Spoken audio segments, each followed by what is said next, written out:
menegaskan satu hal. Siapa yang salah dalam carut marut politik kita hari ini? Siapa yang bersalah? Jokowi. Salah. Partai politik lebih salah lagi. Partai politik yang menjadi akar permasalahan seluruh ya kericuhan yang ada di negeri ini. Kenapa? Pragmatis. Nggak ada yang nggak pragmatis. Semua partai politik korupsi. Betul nggak? Kita nggak usah tutup-tutupin itu. Golkar pernah nggak jadi oposisi? Nggak pernah. Di dalam terus kok. Maunya aman-aman aja. PDIP ini bagusnya jadi oposisi dia bagus. Tapi ketika dia menang dia nggak bagus. Karena ketika dia sebentar. Karena ketika dia menang dia diam seperti kura-kura. Tapi ketika dia kalah baru dia menjadi betul-betul jadi wong cilik. Itu pendapat saya. Soal kecurangan-kecurangan yang ada yang tadi dikasih tahu Mbak Bibip dan lain sebagainya hari ini di sini saya buka. Saya pelaku. Saya adalah caleg. Saya harus keluarkan uang sekian miliar untuk bisa duduk. Yang seperti Pak JK bilang tadi, betul. Tapi saya apresiasi sekali tadi Pak JK bilang kita bukan untuk menang-menangan. Kita mau cari solusi kan hari ini di sini. Bagaimana election kita ke depan ini harus lebih baik. Kan itu intinya. Kalau itu yang mau kita lakukan, perbaiki partai politik kita. Jangan pilih calon-calon anggota dewan yang dari oligarki politik. Jangan endorse pengusaha-pengusaha kotor untuk masuk di parlemen. Jangan endorse pelecehan seksual, pecandu narkoba, koruptor, masuk semua. Semua kenapa? Semua karena mengejar elektoral 4%. Siapapun yang bisa bawa kursi silahkan masuk. Asal bisa bawa kursi, itu yang merusak Pak JK. Jadi jangan juga PDIP mau ngomong bahwa yang salah itu semua Jokowi. Enggak, kita semua salah. Saya sebagai orang partai politik, saya sebagai salah satu pimpinan di Nasdem, saya bilang partai politik yang paling salah. Yang mengendorse si Samsul siapa? Partai politik. Lah, yang ngendorse Samsul itu kan partai politik. Bapaknya senang-senang aja di endorse. Terus Pak PDIP misalnya bilang, Jokowi mengkhianati PDIP. Lah kalau memang mau membenahi election ini, nggak perlu dong ribut-ribut. Pak Jokowi nggak lagi bersama dengan PDIP, nggak perlu. Cuek aja, PDIP juga bisa kok. Kan itu harusnya. Tapi kan PDIP ribut. Kenapa Jokowi minggat dari PDIP? Kan itu adik-adikku.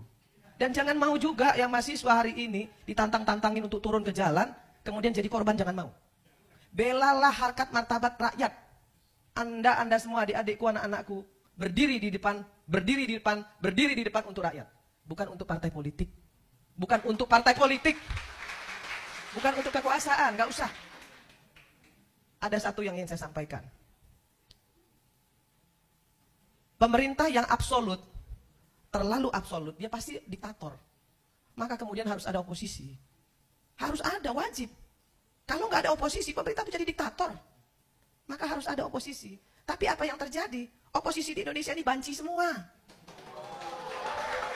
Kenapa saya bilang banci? Orang masih melempar batu sembunyi tangan kok. Masih ngemis-ngemis kok dari pemerintah. Banci. Jadi kalau kita sekarang mau mengatakan diri kita yang paling benar, no, nggak ada yang benar hari ini. Ayo kita beresin. Dari mana dimulainya? Dari DPR. DPR ini biangnya nih, ya.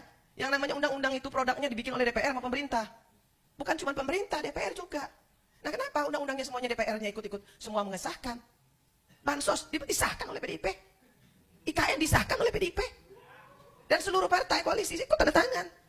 Kok sekarang ribut-ribut? Kan nggak perlu. Apa yang harus kita lakukan anak-anakku semua?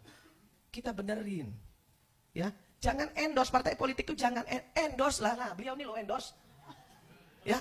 Endorse Valina Sinka, Profesor Valina Sinka. Endorse untuk menjadi anggota DPR. Ya, jangan endorse orang yang sudah cacat moral, udah melakukan pelecehan seksual, masih bisa jadi anggota DPR. Pecandu narkoba menang. Menang, suara terbanyak. Gila gak? Di dapil saya nih sekarang hari ini, kalau dikatakan pemilu ini curang, semua partai politik curang. Kenapa? Loh, nggak ada yang nggak curang, bos. PDIP punya bupati. Nasdem punya bupati, PAN punya bupati, semua partai politik punya bupati, dan mereka semua bisa nonjok KPPS kok. Dan KPPS itu membela partainya masing-masing semua. Mohon maaf bos. Mohon maaf bos ya. Semua itu fakta, anak-anakku itu fakta, nak. Itu fakta. Semua KPPS ya itu ditunjuk oleh bupati, ditunjuk oleh camat. Mungkin kecuali beliau enggak kali ya. Tapi kalau yang lain iya. Maka kemudian yang dilakukan apa? Ya perintah bosnya. Perintah yang nunjuknya. Tahu nggak sih kalau mau jadi komisioner KPU itu berapa bayarannya? Mahal. Sampai dengan 500 juta mau jadi komisioner kabupaten. Mau jadi KPPS berapa? Ada duitnya. Nah kalau semua itu seperti itu, terus kita mau ngomong, ya, mau ngomong pemerintah aja yang mau kita salahkan, nggak bisa bos, salah semua.